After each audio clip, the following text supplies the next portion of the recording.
Well, Smiles from Black Film and TV. Hey, Garth, how's it going? Hey, good, thanks.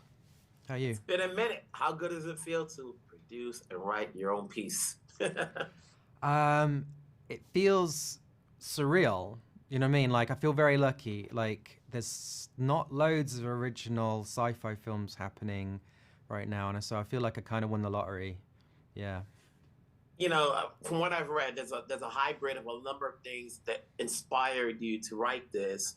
So, what came down to putting this piece together after you think about what you thought about? It goes, we can't go there because it'll seem like this or this and that. I want to make this original. Yeah, I think what it is like you can't make a film about AI and robotics and stuff without standing on the shoulders of giants, and other films that have come before you. So it's like using those rather than like trying to repeat what they did. It was like using them as like the jumping off point. And so it's like I think like it feels like in our movie, a lot of those inspirational films like a kind of the setup, or like kind of the part of the world building for our movie, and then I hope it goes somewhere you're not expecting. Once the journey begins, you sort of some curveballs that come at you. With sci-fi, it's always tricky to put in the emotional aspect in it. What was the challenge of throwing in the emotional aspect in it, especially when you see the trailer and you kind of get an idea where it's going to go, but you want to make sure that it's not exactly the way the trailer seems to be. Yeah. Well, obviously the trailer comes last. I mean, if the trailer came first, I could be like, oh, I'll do this instead then, or that. They always do that at the end, and so I mean, from an emotional point of view, I feel like if you what you're always trying to as a filmmaker, or I am, if if you don't slightly have to stop yourself from tearing up a little bit, or you feel a bit of you feel like there's something pulling at you, that you have to stop yourself from getting, as a guy, crying in the cinema or whatever. It's like that's kind of the goal of the filmmaker. For me, it's like I really wanted like the movies that I grew up that had the biggest impact on me. Say, is a film like E.T., where Hmm. like I went in as a kid hoping to see an alien and a spaceship and all those sort of things, and suddenly got taken on this journey where I bawled my eyes out, and went again and again to go through that experience. And so I felt like if we didn't slightly affect you emotionally with this movie, then I'm doing something wrong. I should maybe do something else for a living. What went into making John David and Gemma the right candidates to play the roles that they have?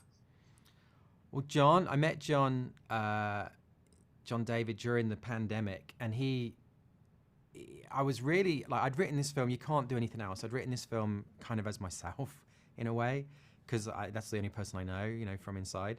And so I was writing this thing, and I was like picturing myself as it, and and I didn't want to cast someone who, because I'm not, was like one of these roles tend to get filled by people who I like the can end up being a cliched sort of like hero character where you never ever doubt that they're gonna make it to the end. Like there's no crack in the armor at any point. And John David had done this amazing performance in uh, Monsters and Men, and where he was really vulnerable and showed this emotional side to him. He played a cop, but he had like a lot of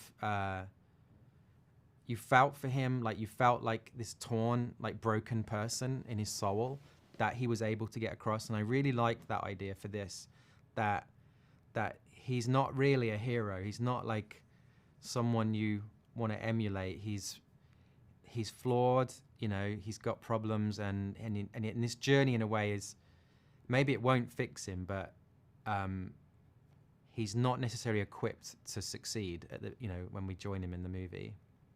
Hmm. From what you've done, obviously from Monsters and Godzillas and Rogue One, and now this, where you're back to obviously being having more to do than the previous two films. What did you learn skill set wise throughout the years that helps you moving forward to whatever your next project may be? I think every time, like you make a film, it's like you're like a gambler in a casino. Like every time you finish a movie, you leave the casino going, next time I know what to do. I'm gonna win the blackjack. I've got it all figured out. And so you always, when you finish a film, you always think you know how to do it better next time. And that's what pulls you back in, because it's so hard making a film. You know, it's like childbirth or something. You come out the other end and you should just go, I never want to do that ever again, you know. But you always go back in because you're like, I know what to do now. I can do it even better. And so each time you try to fix the process and the way you work to get the best out of yourself and everybody around you. And so this was definitely this experiment that the studio were very happy to support, which was like how to make a big blockbuster but not the way everyone else does it. So we really went to we went to 8 different countries around the world. We traveled 10,000 miles, went to the Himalayas, to ruins of Cambodia and Tokyo and volcanic regions of Indonesia, you know, during the pandemic, which was insane. And then like layered in all this science fiction on top, so the world, you know, hopefully feels very rich and believable for a sci-fi movie. Is it better for you to have more hands-on, more to do on a film than just coming in as a director? I feel like, okay, when you're given more to do, we know that this is your baby, as opposed to like coming in and you just using you as a director. You know, when you're writing it and you're producing it, you know, you have more to add to the table. Yes, I mean, totally, that's all true. I think when you are on these big films and when you're brought in as a director, you tend to be brought in before the script's really ready, and so you do get to steer it a bit. But yeah,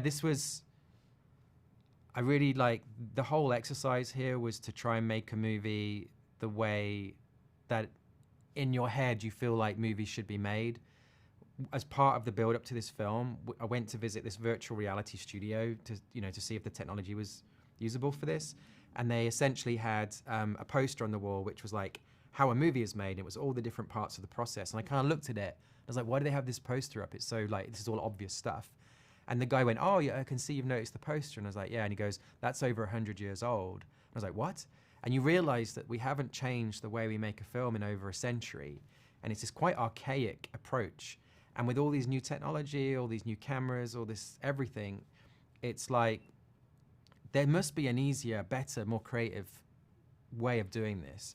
And so we kind of managed to talk the studio into letting us go do this in a quite different way. There's no green screen, you know, it's all using these small cameras that are very sensitive to light. We didn't have all the big paraphernalia you normally have on a big movie like this, and so we shot it very guerrilla at times, and then Industrial Light and Magic, who do like Star Wars and Marvel films, then put all the science fiction in afterwards, and so it was a very efficient process, and I feel like everything we did differently is all of my favorite moments in the film are because of that different approach. And so I'm just like the gambler in the casino. I feel like if I'm lucky enough to do another movie, like I feel like we want to push it even more. Job well done. Congrats on this. Obviously, we'll support whatever you got next, because I'm always intrigued to what you're going to do, because you're one of those originals guys. No. Guys, No, take care. Thank you. Thanks.